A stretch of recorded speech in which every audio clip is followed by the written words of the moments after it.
Hey, what's up, guys? I'm Ben with Rough Country Suspensions, and today we want to introduce to you our new Jeep JK winch bumper.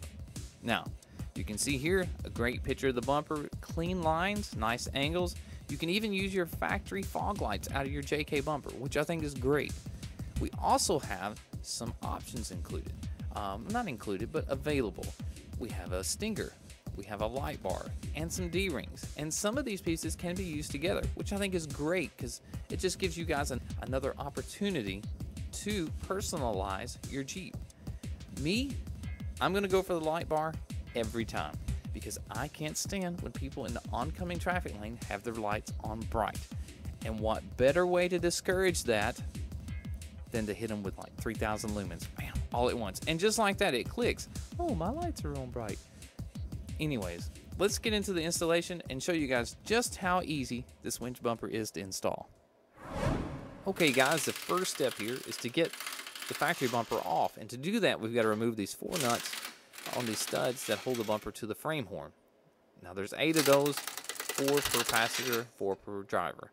Once you've got those off, there's really nothing holding the bumper to the Jeep except for the fog light cables, which we'll remove because we don't want to break them. We're going to use those later on the new winch bumper. Once that bumper is removed, we're going to get this grill plate off. It's just a few screws holding it on. Doesn't take but a few minutes to get it off. Once that's out of there, we're going to go over to our factory bumper and get those fog lights out. There's 4 bolts holding in. Remove those and the light is free. Now, we do have to clearance the mounting holes with a 1/4-inch drill bit. The reason being, Jeep used 2 different size bolts in the fog lights. We don't know why, but we use the same size bolts for all 4 holes. You're going to install that into our bumper, tighten down the bolts, and now we're going to install the first piece of the winch bumper, which is the winch plate.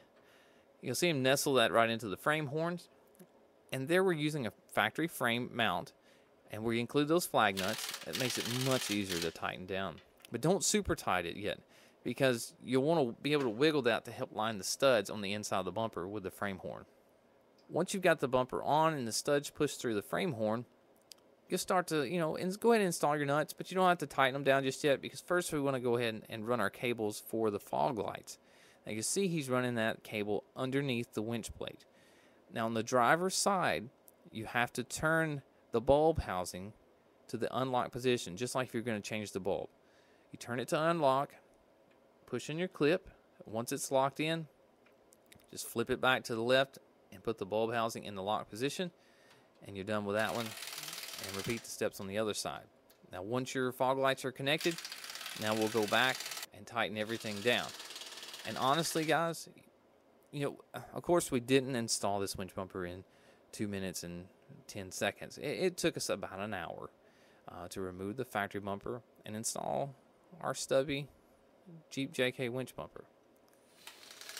Now, before we let you go, we're going to install the light bar and just show you guys how easy it is. It's 6 bolts that screw right into the top, and these bolts are included in the winch bumper. I mean, they come in it. That way there's no pop rivets you got to mess with or take the chance of them breaking. There's no gaping holes to rust. It's already got the machine head bolts in the bumper when you receive it. And you see here he's putting in the D-rings, which you saw him pull the bolts out. They're included in the bumper as well. I think that's a great feature, and I'm glad our guys in R&D thought of it. And last but not least, we've got our stinger. Now, the stinger can utilize the D-rings as well, but because of that gusset, you cannot use the light bar with the stinger. But you can use the D-rings, which are, as you guys know in the Jeep world, they're very important to have. And here's the last shot with the stinger and the D-rings. And again, I'm Ben with Rough Country. Thank you guys for watching, and we'll catch you later.